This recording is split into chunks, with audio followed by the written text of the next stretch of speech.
우리 교회는 기도합니다. 오늘 하나님 말씀의 제목입니다.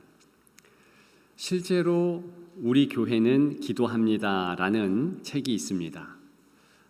영어로 해외에 출판되고 번역되어서 국내에서 출간되었습니다.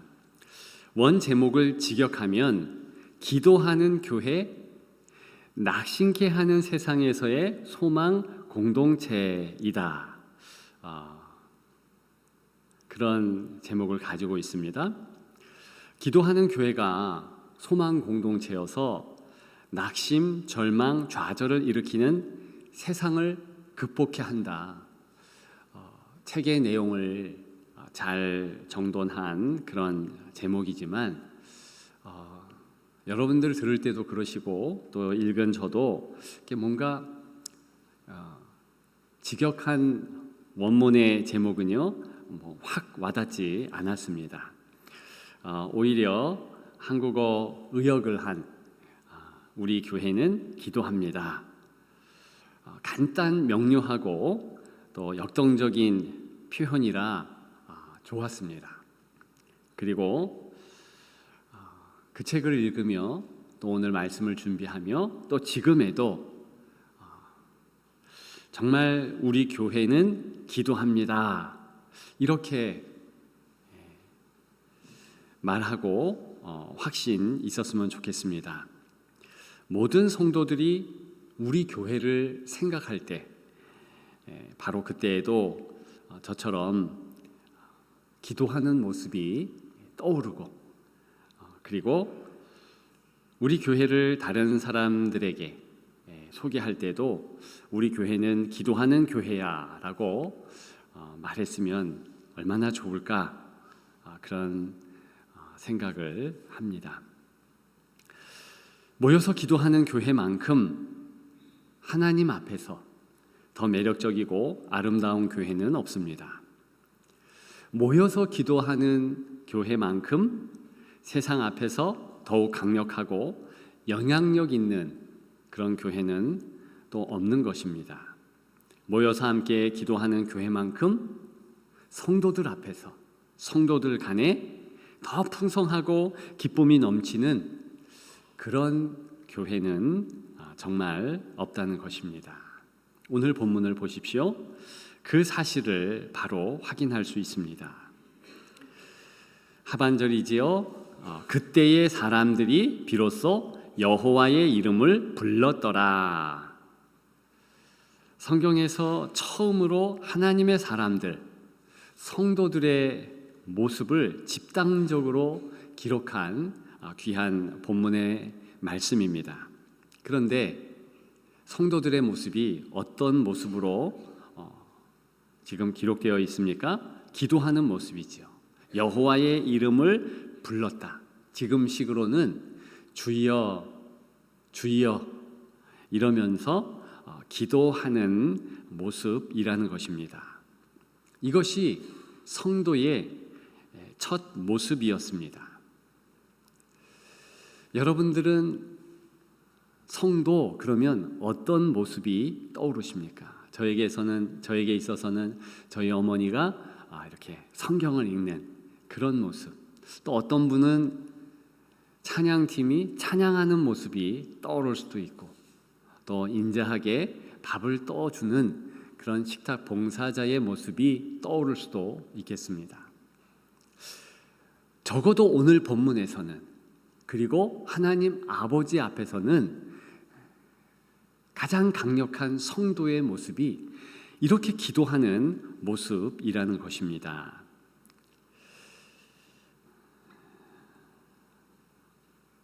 이렇게 기록된 것은요, 저와 여러분들이 어떤 모습이 성도의 모습으로 떠오르고 우리가 어떤 모습을 바란다 할지라도 반드시 기초는 이 모습이라는 것입니다.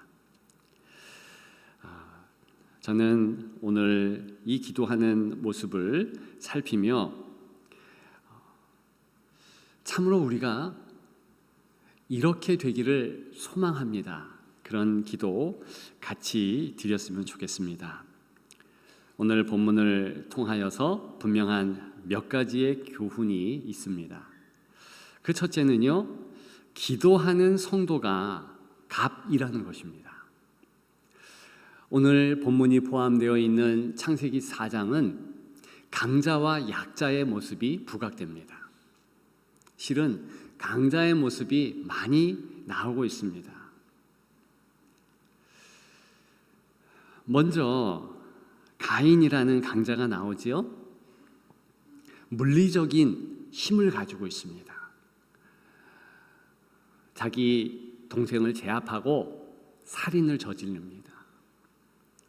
너무나 아쉽게도 그런 가인의 자손이 계속 힘 있는 자들, 강자들이 된다는 슬픈 사실이 오늘 본문들에 담겨 있지 않습니까? 가인의 자손인 라멕, 최초의 시인이 됩니다. 그런데 잔인하게 남들을 죽이는 그런 폭력을 떠벌리는 시인의 모습을 볼 수 있지요. 23절입니다. 제가 읽어드리면 이렇습니다. 야다와 실라여 내 목소리를 들으라. 라멕의 아내들이여 내 말을 들으라. 나의 상처로 말미암아 내가 사람을 죽였고 나의 상함으로 말미암아 소년을 죽였도다. 우리 말로는 시 같지 않지요. 히브리 말로 보면 시입니다. 그리고 우리가 시조를 읽듯이 그런 운율도 가지고 있고 최초의 시라는 것이죠. 그런데 그 시가 이렇게 잔인한 내용을 담고 있고 그런 자신의 잔인함을 자랑하는 방편으로서 사용된다? 참 마음이 좋지 않습니다만 아무튼 계속해서 이 가인의 후예들의 강자의 모습이 나타난다는 것입니다. 야발, 라멕의 아들이지요. 가축하는 자의 조상이 된다는 것입니다. 가축하는 자, 당시에 부유한 자의 대명사이지요. 계속해서 다른 아들 유발, 수금퉁소를 잡는 모든 자의 조상, 즉 최초의 음악가가 됩니다. 이들은 사회적인 강자들 아닙니까? 또 두발 가인이라는 인물은 어떻습니까? 구리와 쇠를 다루는 장인의 조상이 된다. 모든 무기를 만들 수 있어요. 군대에게 공급할 수 있습니다. 고대 사회에 이보다 좋은 직종이 어디에 있겠습니까? 그러니까 완전 갑부들이죠. 반면에 설명할 특징이 없는 셋의 자손은 오늘 본문을 포함해서 앞절 한 절, 그게 두 절뿐이에요. 25절에는 아담이 이렇게 쭉 나오고 있죠. 26절에는 우리가 읽은 대로 셋도 아들을 낳고, 그래서 두 절뿐이에요. 정말 이 가문에는 내노라 하는 인물이 없었다는 것입니다. 한마디로 약자예요. 힘이 없습니다. 왜 하나님께서는 하나님을 반역한 가인의 후예가 이렇게 강자로 설 수 있게 하고, 왜 하나님을 잘 섬기는 아벨, 그는 이미 없어졌지요. 그래서 그 동생으로 하나님을 잘 믿는 모습을 가지고 있는 셋도 아들을 낳고 그의 자손들이 계속 있었는데 이렇게 미약하게 하셨을까? 단적으로 에노스라 하였다. 셋도 아들을 낳고 그의 이름을 에노스라 하였다. 이 에노스의 뜻이 아담과 더불어서 사람을 통칭하는 그런 단어입니다. 근데 이 에노스 뜻, 1차적인 그 뜻 자체가 약함, 부족함, 연약함, 이런 의미예요. 그러니까 대표적으로 에노스만 보더라도 가문의 모습을 알 수 있겠습니다. 그러니까 힘든 거예요. 어려운 거예요. 그러나 놀라운 것은 이 본문에 반전이 숨겨져 있다는 것입니다. 이런 이들이 여호와의 이름을 불렀더라 그랬습니다. 여호와의 이름을 불렀다. 이 여호와라는 하나님의 거룩한 이름, 이 신명은요, 출애굽기 3장부터 본격적으로 나타날 것입니다. 떨기나무가에서 모세에게 하나님이 나타나시면서 거룩한 하나님의 이름을 밝혀주십니다. 그러니까 이 여호와라는 거룩한 하나님의 이름은 이렇게 가깝고 또 깊은 교제를 이루었을 때 비로소 부를 수 있는 이름입니다. 신약에는 여호와라는 이름이 한 번도 나오지 않습니다. 대신에 그에 대칭할 수 있는 주님, 더 가깝게는 아버지, 아빠 이런 단어들로 나오고 있습니다. 다 이렇게 가깝고 또 아주 긴밀한 관계, 가족의 관계를 말하는 것 아닙니까? 그러니까 오늘 본문에 이미 그런 관계로 누가 먼저 다가가셨는가? 하나님, 여호와께서, 아버지 되신 그 하나님께서 힘도 없고 게다가 죄인으로 다 자기도 다른 이들도 그렇게 말할 수밖에 없는 이런 인생에게 또 한 가문에 찾아오셨다는 것입니다. 이게 의미가 있는 거예요. 정말 이 이름 여호와라는 이름을 쓸 때의 하나님의 모습은 사랑하는 자녀 앞에 아버지의 모습, 어머니의 모습 맞습니다. 때로는 쩔쩔매는 모습이에요. 정말 모세 앞에 여호와 하나님은 쩔쩔매셨잖아요. 너 내 이름으로 담대하게 이스라엘 백성들을 구원하러 가지 않겠니? 몇 번이나 죄송합니다만 모세가 튕깁니다. 아니요, 안 갑니다. 못 갑니다. 너 제발 가지 않겠니? 그럴 수 없습니다. 그러면 너희에게 사람을 붙여줄게. 아론, 너의 형과 같이 가. 너희에게 능력의 지팡이를 쥐어줄게. 정말 가봐. 지금 주객이 전도되는 것이고 갑과 을이 바뀌는 것입니다. 이것이 사랑하는 자녀 앞에 아버지의 모습이죠. 원래 하나님이 갑 아닙니까? 죄인 앞에서 그 높으신 하나님이 당연히 그런 모습이지요. 그런데 기꺼이 을이 되겠다는 거예요. 심지어는 작은 신음을 낼 때에 그거 듣고 움직여 주시고 어머니의 사랑으로 안아주시고 붙잡아 주시고 함께 하시고 심지어는 아무리 땅끝까지 도망간다 할지라도 끝까지 찾아가서 사랑하겠다. 그런 하나님 결단의 이름이 여호와라는 신명이라는 것입니다.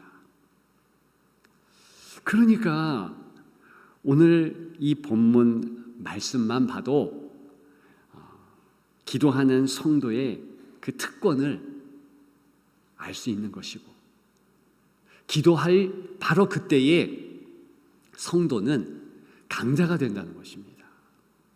그래서 사도 바울은 내가 약할 때 강함됩니다. 그런 고백을 하지 않았습니까? 여러분 혹시 지금 나 약자다. 여러 형편이 좋지 않다. 기도하십시오.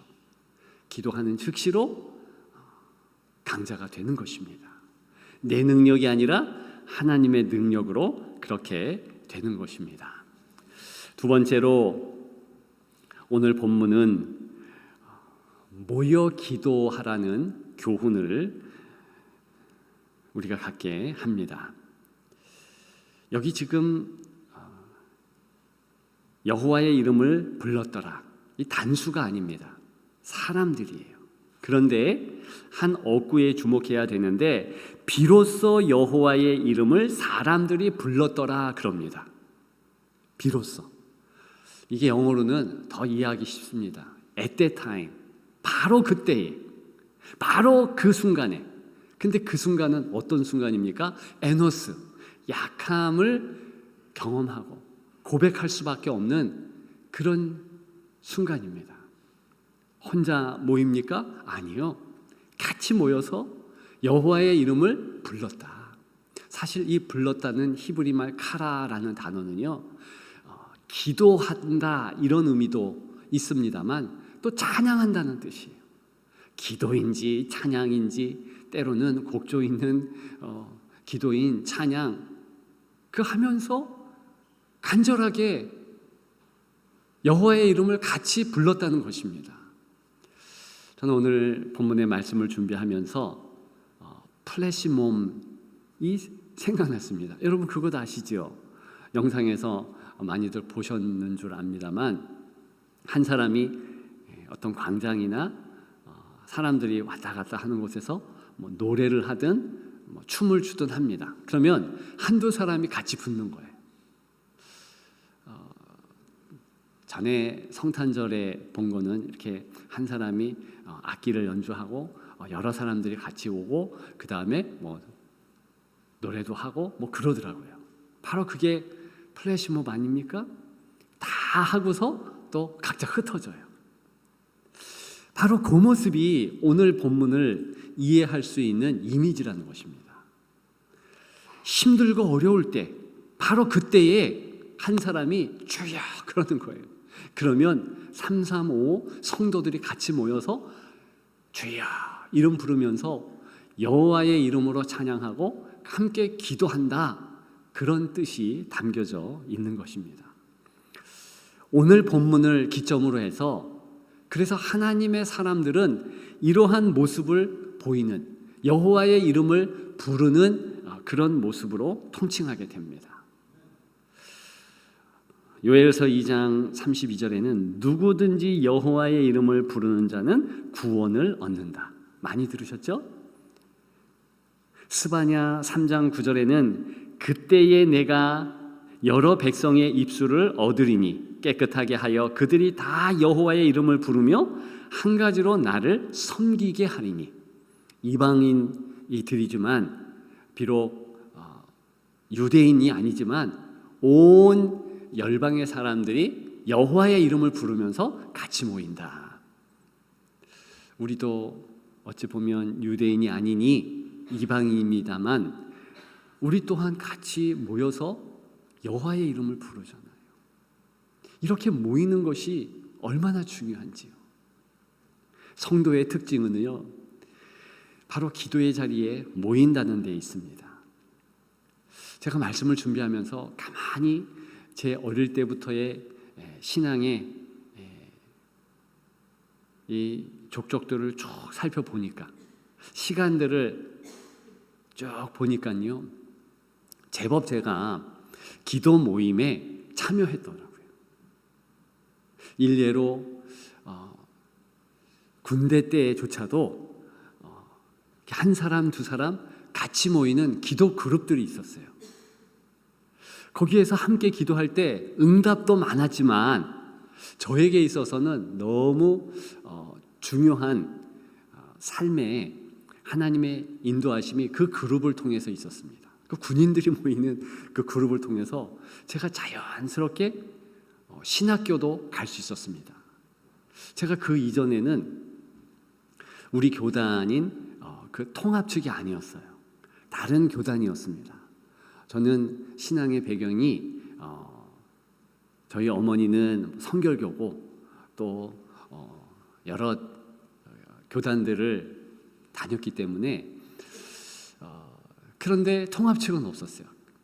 자연스럽게 그 기도 모임을 통하여서 제가 대한예수교 장로회 통합측 장로회 신학대학을 갈 수 있도록 그렇게 되더라고요. 그런 것이 너무 은혜로 저는 생각됩니다. 하나님께서 이렇게 여호와의 이름을 부르는 기도 모임을 통해서 우리의 삶을 때로는 조여주셔서, 때로는 기름도 쳐주시고, 때로는 함께 경주할 수 있도록 나아가도록 역사하신다는 겁니다. 여러분들은 얼마나 자주 모이시고 얼마나 많은 기도 모임에 소속되어 있습니까? 적어도 성도에게는 3가지, 4가지의 기도 모임에 소속돼야 돼요. 첫째는 순입니다. 순. 구역이지요. 같이 모여서 기도 공동체가 돼야 하고요. 그리고 가족도 그런 기도에 결속력이 있어야 되고요. 성가대, 찬양대 마찬가지입니다. 찬양팀, 우리가 찬양하기 전에 무엇보다도 기도로 결속된 그런 하나님의 사람들의 여호와의 이름을 부르는 모임이라는 것입니다. 예전 초대교회의 주일 예배를 보면 이렇게 기도하는 모습이 얼마나 중요한지요. 예배 순서도요, 지금과는 좀 다릅니다. 기도가 강조가 되죠. 먼저 설교 말씀을 듣고 찬양을 합니다. 그리고 가장 중앙에 대표 기도가 있어요. 대표 기도도 우리는 좀 짧지요.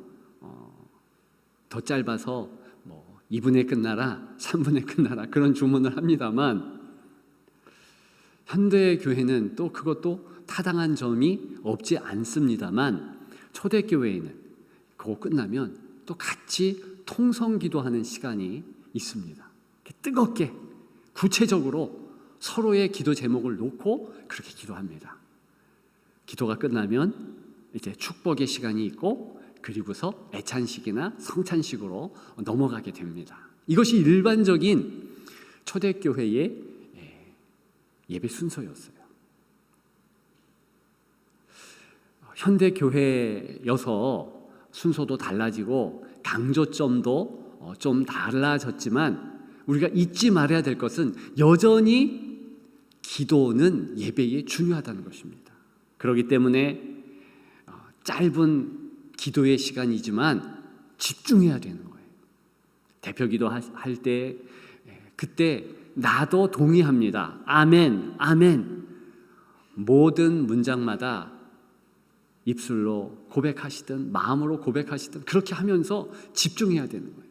설교에 집중하는 것보다 더 집중 있게, 그리고 찬양하는 그 찬양의 모습보다 더 기도의 모습에 마음을 둬야 하는 거예요.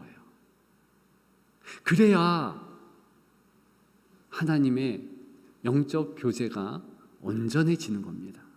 기도의 시간, 그 시간은요, 성령께서 특별히 운행하시는 그런 시간입니다.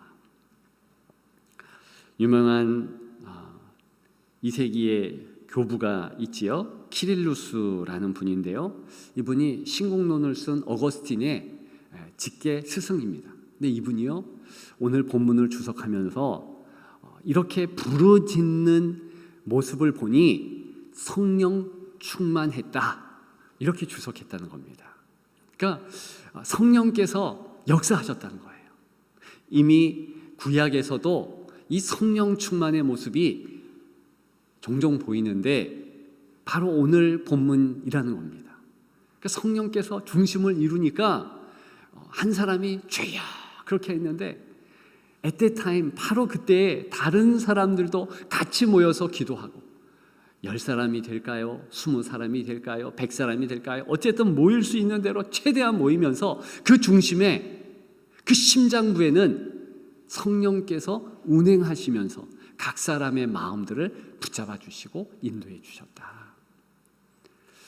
그래서 예배 때에는 이런 공동의 기도, 영적 교제가 소원해지면 안 되고 반드시 있어야 되는 것입니다. 요즘에 제가 이런 시간들을 좀 짧지만 살리려고 노력은 합니다. 헌물, 그 예물을 드릴 때 같이 통성으로 기도하기도 합니다만, 혹시 그렇게 기도하시자 말씀을 드리면 시간이 없는데 약간 그런 마음 갖지 마시고 같이 기도하십시다. 그것이 성령께서 운행하시는 그런 귀한 영적 교제에, 즉 하나님 아버지 그리고 성삼위, 저와 여러분 형제 자매 다 같이 하모니를 이루는 그런 영적 교제의 장이기 때문에 중요하다는 것이죠.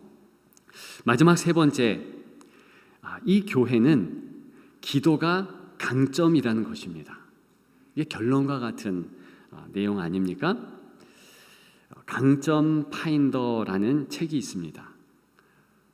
그 책이 요즘에 참 히트를 치고 그럽니다만 간단한 내용입니다. 약점으로 살지 말고 강점으로 살아야 된다, 그걸 강조하는 거예요. 그래서 그 책에 재미있는 한 이야기가 나옵니다. 실화지요. 영화로도 된 그런 이야기인데요. 루디라는 한 인물의 이야기이지요. 이 루디는요, 키가 겨우 167입니다. 그 정도로 작고요. 체중은 70kg예요. 근데 당돌하게도 어려서부터 소원이 뭐였냐면 자기가 대학 미시축구 정식 선수가 되겠다, 그런 꿈이 있었어요. 그래서 여러 낙방 끝에 노트르담 대학교에 입학합니다. 이유는 한 가지, 그 대학이 미식축구로 유명하니까. 그래서 거기 안 된다는 거절에도 불구하고 이제 연습생으로 선수 생활을 하죠. 근데 2년 동안 매일 몸이 부서져라 연습했지만 단 한 번도 실제 경기를 뛸 수 없어요. 당연하죠. 키도 작고 다 120kg, 뭐 100kg가 훌쩍 넘는 거구들인데 거기서 뭘 미식축구에 도움이 되겠습니까? 그러다가 졸업반 때 이제 동료들이 보다 너무 불쌍한 거예요. 그래서 코치에게 이야기해서 마지막 경기인데 다 이겨놨어요.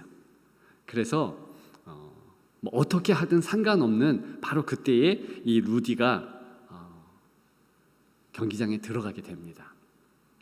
얼마 남지 않았지만 최선을 다했고, 이 루디가요, 그 상대편의 쿼터백이죠, 막 들어오는데 태클을 걸고 그게 성공합니다.